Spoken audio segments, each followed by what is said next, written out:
हाँ जी, हरी जी। हाँ, नमस्ते आप सभी को।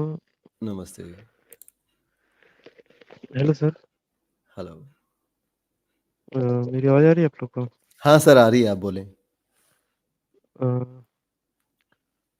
सर जैसे कि ये राम मंदिर का उद्घाटन हुआ तो मेरे भी घर में हुँ। मतलब मेरी माँ थी वो मूर्ति को देखकर रोने लगी। हाँ? मेरे पापा जी की आँखों में आँसू आ गए। अच्छा, तो सच में मतलब हमें तो बिल्कुल आश्चर्य हो गया कि मतलब लोग इतने ज़्यादा भावनात्मक तरीके से जुड़े हुए हैं कि बिल्कुल। वहाँ पे हो रहा है और यहाँ आँसू आ रहे हैं। हुँ। असल में ये पूरा का पूरा देखिए, जब मैं कह रहा हूँ कि न्यूज़ चैनल सारे के सारे लगे पड़े हैं, टीवी पर सब कुछ सारा दिन यही चल रहा है और लोगों के अंदर लोगों की भावनाओं का दोहन किया जा रहा है, बहुत अच्छे से दोहन किया जा रहा है। सेंटिमेंट्स उनके यूज़ किए जा रहे हैं। यही तो आस्था करती है ना। ये आस्था का धंधा इसी पे टिकता है सर, लोगों के इमोशंस पे ही टिकता है। यही वो जी, जी। चीज़ें हैं जिससे किसी व्यक्ति को रुलाया जाता है, उसको सम्मोहित किया जाता है, उसे अपने पास बुलाया जाता है और उससे पैसा भी निकाल लिया जाता है और यही वो चीज़ है जिससे किसी को किसी के खिलाफ भड़का दिया जाता है और उसके हाथों उसकी हत्या तक करवा दी जाती है और उसे तब भी जी, कोई अफ़सोस नहीं रहता। जी सर और अयोध्या जाने का प्लान भी बना है कि ज़रूर जाना है। कोई बात नहीं सर, वो अगर इस हद तक जुड़े हुए हैं वो तो आप उन्हें बहुत धीरे और बहुत सही तरीके से मतलब बहुत आराम से उन्हें समझाइएगा, लेकिन अगर वो रो पड़े हैं तो समझिए उनकी फिर साइकोलॉजिकल कंडीशन क्या है आस्था नहीं को लेके। हाँ जी। मैंने अपनी तरफ से कोशिश किया समझाने का कि देखिए इन सब चीज़ों में उतनी सच्चाई नहीं है, सच्चाई कुछ और है। तो हुँ। उनका कहना है कि ये सब चीज़ें विज्ञान से परे की है, तुम विज्ञान अभी उतना बड़ा है विज्ञान नहीं। हाँ, आप सुनो, हरी जी मैं आपको बताता हूँ। वो इमोशनल लोग हैं ना, ठीक है? तो हुँ, आप उन्हें उन्हें इमोशनली ही समझाइए। क्या होता है कि विज्ञान के साथ इमोशंस नहीं जुड़ पाते, इंसानों के साथ जुड़ जाते हैं, ठीक है? आप इमोशंस का इस्तेमाल कीजिए और उन्हें बताइए कि देखिए, ये जो चीज़ें हैं, जो राम है, राम कहानी के अंदर ये आता है, राम कहानी के अंदर ये चीज़ है, सीता का प्रसंग है वो बताइएगा युद्ध कांड के अंदर का और हमारी वीडियोज़ भी हैं, क्लिप्स भी आप निकाल के दिखा सकते हैं उनको और जो शंभुक वाला है वो हिस्सा भी दिखाइएगा उनको।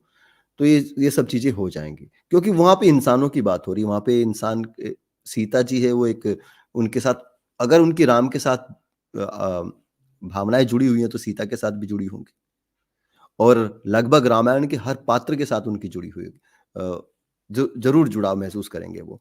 तो आप पढ़ के सुनाइए उन्हें उत्तरकांड पढ़ के सुनाइए 71 उत्तरकांड का 71वाँ सर। जी सर, जी सर। ठीक है? सर और एक पर्सनल इश्यू ये है जैसे कि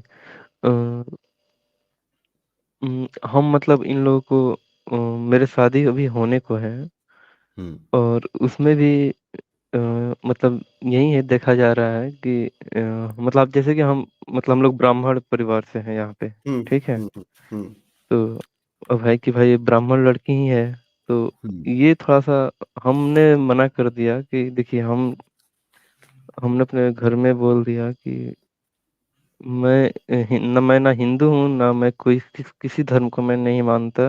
मैं इंसान हूँ, इंसान की तरह रहना चाहता हूँ। हुँ, हुँ। इन लोगों का है कि बस तुम शादी कर लो, उसके बाद तुम कुछ जो करना है करो।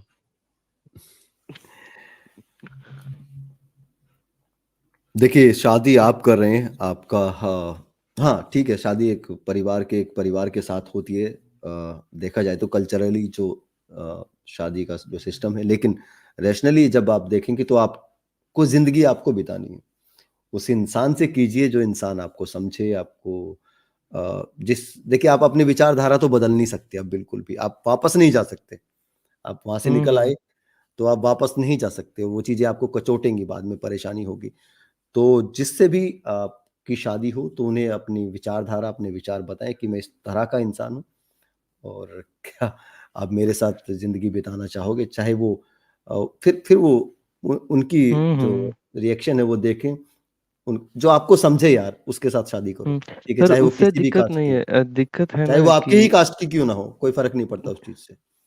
सर मतलब दिक्कत इंसान मतलब व्यक्ति से नहीं है, ये जो सिस्टम है कि हुँ, भाई आपको वहाँ पे बैठना पड़ेगा, पंडित जो बोलेगा वो सुनना पड़ेगा, उस हुँ। चीज़ से दिक्कत है हमको। मतलब पता ओके, नहीं तो दिक्कत होना शुरू हो गया है आप उस चीज़ से। हाँ, ठीक है, ठीक है, ठीक है। ये तो जो आप चाहते सिस्टम हैं कि जो है ना, वो जिससे दिक्कत हो गया है। हुँ, आप चाहते हैं कि मेरी शादी में वो सब प्रोपगेंडा ना हो, जी, मंत्र-वंत्र, जी, यज्ञ, जी, हवन वो कि सब ना हो। मतलब वही हमको स्टेज पे बुलाकर या इस तरह का कार्यक्रम थोड़ा-सा आन आन मतलब आनंद अंदर जी से भाई इच्छा ना होते हुए भाई के भी लिए क्या सलाह है? सर तो फिर स्पेशल मैरिज एक्ट से जाएँ और क्या सर कोर्ट में शादी करें और क्या बताऊँ मैं? या घर वही वालों तो को है। बोलो या तो अगर घर वालों को बोलो या तो फिर मैं कोर्ट मैरिज करने को मैं कोर्ट मैरिज करता हूँ या फिर आप ये सब पाखंड-वाखंड ना करें क्योंकि मैं इस चीज़ में नहीं मानता हूँ। हाँ, मैंने बोला कि अगर आप लोग शादी भी करेंगे तो मेरी उस चीज़ से उतनी आस्था है नहीं तो फिर तो आप अ, सर दोनों काम कर सकते हैं सर ना, आप स्पेशल पहले रजिस्ट्रेशन करा लीजिए मैरिज एक्ट से, फिर घर से कल्चरली शादी कर लीजिए। आप भी खुश, वो भी खुश हो जाएँगे। सिंपल देखिए। देखिए हरि यहाँ पे शादी थोड़ा के बाद कौन खुश होता है सर, ये बताएं पहले। अरे मतलब अब नहीं, सर वो ह्यूमन सर से बात करिए पर ख़ैर नहीं मैं आपको हरि हरि भाई मैं एक चीज़ बताता हूँ। जी, देखिए, जी। आपके आपकी शादी के अंदर जो भी कर्मकांड होगा, उससे कोई इतना बड़ा फ़र्क नहीं पड़ने वाला क्योंकि आप रैशनल हैं, आपके बच्चे रैशनल होंगे ही होंगे, ठीक है? आपके माता-पिता हैं, उनकी खुशी के लिए आप ठीक है, वो बहुत टाइम से जकड़े हुए हैं इस चीज़ में और वो सब इस चीज़ को नहीं बर्दाश्त कर पाएँगे जो आप चाहते हैं, तो ठीक है, उनकी खुशी के लिए वो सब कर लीजिए। समस्या क्या है यार, सिर्फ़ और सिर्फ़ ये है कि आपको ये चीज़ पसंद नहीं है, कोई बात नहीं, थोड़ा-सा ज़र लीजिए उनके लिए, लेकिन आपके जो बच्चे हैं, आप उन पे फ़ोकस कीजिए, आप आने वाली जनरेशन पे फ़ोकस कीजिए, आपके छोटे भाई-बहन, उन पे फ़ोकस कीजिए। कोई फ़र्क नहीं पड़ता, इससे कोई ज़्यादा फ़र्क नहीं पड़ता, घर में शादी के अंदर जो हवन यज्ञ होता है ना, उससे कुछ फ़र्क नहीं पड़ता, ठीक है? वही सर उस मुझे उसके ये लिए आप चीज़ इतने विचलित ना हो, उस बस आप खाली ये देखिए जो आपका जीवन साथी है, मतलब सर वो ये आपको है ना समझने कि वाला है मतलब कि नहीं। आदमी मजबूर है, ये जो सोसाइटी है इसमें एक आदमी नौजवान है और उस नौजवान व्यक्ति को सोसाइटी मजबूर कर रही है। ये है कि भाई आदमी लग रहा है जैसे कि अकेले ही आंदोलन करना पड़ेगा। मतलब बताइए कोई आग से कोई मतलब कोई शेर के सामने जाकर कहे कि भाई हम तुम्हें खा लेंगे तो कितना खराब बात है। 10 बेर 10-20 भेड़िए आकर कहें कि भाई नहीं, आप ऐसा ऐसे थोड़ी ना ऐसे होता मत है। अपनी अपनी सोच को इतना कट्टर मत बनाइए हरि। मैं तो ये कहता हूँ कि आप बिल्कुल भी कट्टरता को छोड़ अच्छा क्योंकि दीजिए। हम लोग ह्यूमन सर एक सच्चाई बात जान रहे हैं ना बताइए कि सच्चाई क्या है और झूठ उस पे विजय पा रहा है। ह्यूमन वो सर एक विजय बात नहीं है बताइए, सर एक उसकी। एक सवाल वो पूछना था सर ह्यूमन सर। जी। सर ज़िंदगी तो निजी है, लेकिन सर विवाह तो सर सामाजिक है ना? हाँ, हाँ। तो फिर सर इतना प्रॉब्लम कि मतलब इतना टेंशन क्यों ले इस बात के लिए? मतलब अच्छा मैं पूछ रहा हूँ। हरि मैं आपको अपना ही उदाहरण देता हूँ यार, ठीक है। हम हमारे रिलेटिव हैं, वो हुँ, घोषित नास्तिक हैं और ऐसे बिल्कुल पाखंड के धुर विरोधी। अभी क्या हुआ कि पूरा का पूरा जितना भी रिश्तेदारी है, पूरा का पूरा जो सर्कल है, उसमें 50% तो हैं एथीस्ट लोग, जो उनकी हुँ, जानकारी हुँ। में है और सॉरी 35% हैं एथीस्ट लोग और बाकी 65% है, वो नॉर्मल लोग हैं, वो सभी चीज़ों को मानते हैं, रिश्तेदारी में होते हैं, सभी के सभी नास्तिक नहीं होते। अभी वहाँ पे बैलेंस करके चलना पड़ रहा है, कि उनको भी बुरा ना लगे, उनको भी बुरा ना लगे। ऐसा जी, करना जी। पड़ता है, क्योंकि जो काम सामाजिक होते हैं, वो थोड़ा बहुत समाज के हिसाब से चलना पड़ता है। लेकिन जब चीज़ें बदलाव की आती है, तो बदलाव हमें वहाँ करना होता है, जो बदलाव का मतलब सार्थक हो बदलाव, जिसका जिसका कुछ हल निकले। अब बूढ़ी दादी को बदल के क्या निकाल लेंगे बताओ? बूढ़ी दादी ने ग्रंथ-व्रंथ फेंक दिए, तो क्या करेंगे उसकी? उसकी तो ज़िंदगी कट चुकी है, वो क्या करेगी? वही जैसे कि घर में जो किचन है उसमें होता है कि मतलब मेरी चाची, मेरी माँ डिस्कस कर रहा था लोग कि बेसिन दक्षिण में दिया जाए कि पूरब में दिया जाए कि पश्चिम में दिया जाए। हुँ।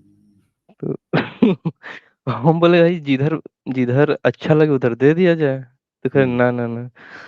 अब ये है चीज, अब कैसे कोई समझाए इतनी छोटी छोटी चीज कोई बात हमको नहीं, तो अभी बहुत। सुरजीत जी की किताब आ जाएगी कुछ दिनों में, वो किताब पढ़ने को दीजिएगा घर वालों को। जी और तो ह्यूमन सर, हम्म, इसको लेकर के सर एक और बात थी इसमें कि सर उत्तराधिकार जो होता है कानून है, जी सर। सर मैं नाम का पढ़ नहीं पा रहा। हेलो जी हैं, क्या नाम था सक्सेशन। अभी? हाँ हाँ, वो नहीं, जो सर बात कर रहे थे उनका नाम नहीं पढ़ पा रहा हूँ क्योंकि मैं दूर बैठा हूँ सर। हाँ, हम्म, हरी जी। तो देखिए जो जी सर। सक्सेशन एक्ट है ना, वो मतलब मैरिज एक्ट एक अलग हो गया, मैरिज सोशल इश्यू होता है, ठीक है, मतलब इस तरह समझिए। फिर हम्म। आप उत्तराधिकार आपका आएगा ना, मतलब जैसे जो भी आपका पेरेंट का या मतलब जो भी संपत्ति है पिछला वो बंटता है ना, उत्तराधिकार आएगा, डिस्ट्रीब्यूशन होगा। तो हम्म। उसके लिए सर मैरिज एक्ट के बाद में फिर सक्सेशन एक्ट आता है, वो दोनों एक साथ आता है। फिर किस तरह से बंटवारा करना है आपका, फिर उसके लिए कानून होता बना हुआ है, जो कि अभी तक का है, ठीक है, उसको मतलब फैमिली कोर्ट में प्रैक्टिस करते हैं।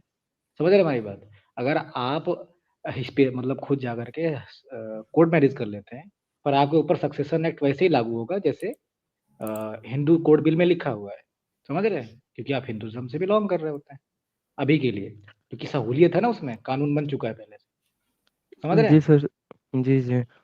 तो शादी करना आपकी निजी चॉइस है, पर शादी के बाद से जो चीजें मिलेंगी, मतलब उत्तराधिकार, संपत्ति, बंटवारा, जो भी चीजें हैं, ये सब कानूनी मुद्दे हो जाते हैं, सामाजिक लीगल मुद्दे हो गए। तो उसको उस तरह से देखना पड़ता है, ठीक है। तो इस तरह से थोड़ा पेचीदा हो जाता है मामला। जैसे भी रिजर्वेशन का मसला आ जाएगा, तो रिजर्वेशन का भी मसला है, क्योंकि आप शादी करेंगे, रिजर्वेशन आएगा, तो फिर उसमें भी देखना पड़ता है। अगर आप रिजर्वेशन में आते हैं श्रेणी में, तो वहाँ भी लोग देखते हैं कि भाई अगर आपने रिलीजन चेंज किया है तो रिजर्वेशन देना है कि नहीं देना है, फिर आपको कोर्ट जाना पड़ेगा। मतलब बहुत सारी झंझट है, समझ रहे हैं। अगर आप रिजर्वेशन कम्युनिटी से आते हैं, मतलब प्रूव करना पड़ता है, बातें करनी पड़ती हैं। बस सर इतना है मैंने कि आप बहुत सारे आप अपने मन का बस इतना कर सकते हैं कि आप कोर्ट मैरिज करेंगे स्पेशल मैरिज एक्ट से, तो वो मान्य रहता है, फिर उसके लिए आपको कोई प्रॉब्लम नहीं होती। समझ रहे हैं?